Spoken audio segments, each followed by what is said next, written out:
Pollination in flowering plants. Parts of a flower. The male part of a flower consists of anther and stigma together known as stamen or androecium. The female part of a flower consists of stigma, style and ovary together known as pistil or carpel or gynoecium. Pollination can be of two types, that is self and cross-pollination. When pollen grains are transferred from anther to stigma of same flower is called self-pollination, or those flowers are known as cleistogamous flowers, while in cross-pollination the pollens from anther is transferred to stigma of different flower also called chasmogamous flowers.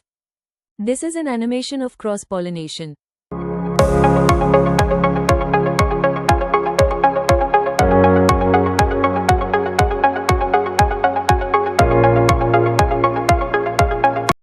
Pollinators, the agents of pollination.